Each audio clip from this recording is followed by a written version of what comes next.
आध्यात्म और अनुभव की दुनिया में तर्क नहीं होते।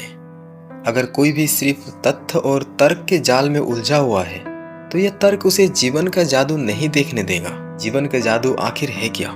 अगर आपने ध्यान दिया तो आपको हर जगह जादू दिखेगा। एक बीज का पौधा होना, एक फूल से फल का हो जाना और दो कोशिकाओं के मिलने से नए जीवन की शुरुआत हो जाना, यह सब अद्भुत जादू ही तो है।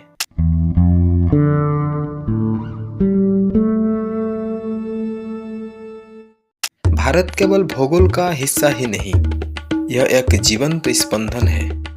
यह उन लोगों की धरती है जो तर्क के जटिलतम रूप को समझने और समझाने के बावजूद कभी उसमें उलझे नहीं।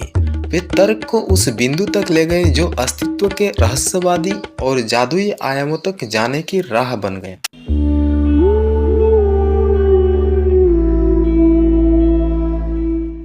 आदि योगी शिव इन दो विपरीत दिखने वाले आयामों के उच्चतम प्रतिनिधि हैं। वे उन दोनों आयामों में बिना किसी परेशानी के रहते हैं।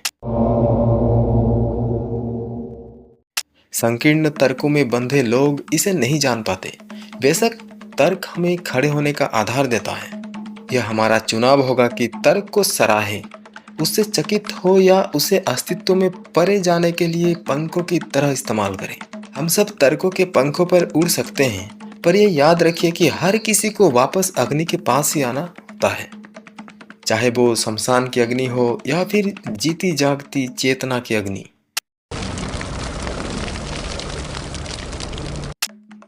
शिव अर्थात एक महायोगी, गृहस्थ, तपस्वी, अघोरी, नर्तक और भी कई अन्य अलग अलग नाम और रूप। क्या कभी आपने सोचा है कि क्यों इतने सारे विविध रूप धारण किए हैं भगवान शिव ने? शिव पुराण में भयावह और सुंदर दोनों है शिव। आमतौर पर पूरी दुनिया में लोग जिसे भी दैवीय या दिव्य कहते हैं, उसका वर्णन हमेशा अच्छे रूप में ही करते हैं। लेकिन अगर आप शिव पुराण को पूरे पढ़ें तो आपको उसमें कहीं भी शिव का उल्लेख अच्छे या बुरे के तौर पर नहीं मिलेगा। उनका जिक्र सुंदर मूर्ति के तौर पर हुआ है, जिसका मतलब सबसे सुंदर है। लेकिन इसी के साथ शिव से ज्यादा भयावह भी कोई और नहीं हो सकता। इंसान के जीवन का सबसे बड़ा संघर्ष ये चुनने की कोशिश है कि क्या सुंदर है और क्या खराब, क्या अच्छा है और क्या बुरा। लेकिन अगर आप हर चीज को इस भयंकर संगम वाली शख्सियत को केवल स्वीकार कर लेते हैं, तो फिर आपके कोई समस्या ही नहीं रहेगा। योगी, नशेड़ी और अघोरी शिव वो सबसे सुंदर हैं तो सबसे बदसूरत भी। अगर वो सबसे बड़े योगी, वो तपस्वी है तो सबसे बड़े गृहस्थ भी। वो सबसे अनुशासित भी हैं, सबसे बड़े पियक्कड़ और नशेड़ी भी। वे महान नर्तक हैं तो पूर्णतः स्थिर भी। इस दुनिया में देवता, दानव, राक्षस सहित हर तरह के प्राणी उनकी उपासना करते हैं। शिव के बारे में तमाम हजम न होने वाली कहानियां, वो तथ्यों को तथाकथित मानव सभ्यता ने अपनी सुविधा से हटा दिया। लेकिन इन्हीं में शिव का सार नहीं थे। उनके लिए कुछ भी घिनौना व अरुचिकर नहीं है। शिव ने मृत शरीर पर बैठकर अघोरी की तरह साधना की है। घोर का मतलब है भयंकर, अघोरी का मतलब है कि जो भयंकर से परे है। शिव एक अघोरी है, वो भयंकर से परे हैं। भयंकरता उन्हें छू भी नहीं सकती। शिव स्वयं जीवन है, कोई भी चीज उनमें घृणा नहीं पैदा कर सकती। शिव हर चीज को, सबको अपनाते हैं। ऐसा वो किसी सहानुभूति, करुणा या भावनाओं के कारण नहीं करते। जैसा कि आप सोचते होंगे, वो सहज रूप से ऐसा करते हैं क्योंकि वे जीवन की तरह है। जीवन सहज ही हर एक को गले लगाता और अपना लेता है।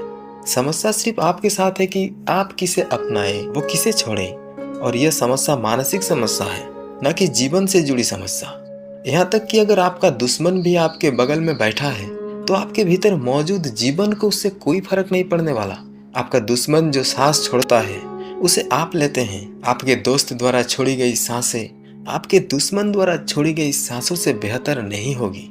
दिक्कत सिर्फ मानसिक या कहे मनोवैज्ञानिक स्तर पर होता है। अस्तित्व के स्तर पर देखा जाए तो कोई समस्या नहीं है, प्रेम और करुणा से भी परे। सदगुरु कहते हैं कि एक अघोरी कभी भी प्रेम की अवस्था में नहीं रहता है। दुनिया के इस हिस्से की आध्यात्मिक प्रक्रिया ने कभी भी आपको प्रेम करना, दयालु या करुणामय होना नहीं सिखाया। यहाँ इन भावों को आध्यात्मिक नहीं बल्कि सामाजिक माना जाता है। दयालु होना और अपने आसपास के लोगों को देखकर मुस्कुराना पारिवारिक व सामाजिक शिष्टाचार है। एक इंसान में इतनी समझ तो होना ही चाहिए, इसीलिए यहाँ किसी ने सोचा ही नहीं कि ये चीज भी सीखनी जरूरी है। एक अघोरी जब इस अस्तित्व को अपनाता है तो वो इसे प्रेम के चलते नहीं अपनाता। वो इतना सतही या कहे तो उथला नहीं है, बल्कि वो जीवन को अपनाता है। उसके लिए जिंदा और मरे हुए शरीर में कोई अंतर नहीं है। वो एक सजी सबरी देह और व्यक्ति को उसी तरह देखता है जैसे एक सड़े हुए शरीर को। इसकी सीधी सी वजह है कि वो पूरी तरह से जीवन बन जाना चाहता है। वो अपनी दिमागी या मानसिक सोचों के जाल में फंसना नहीं चाहता।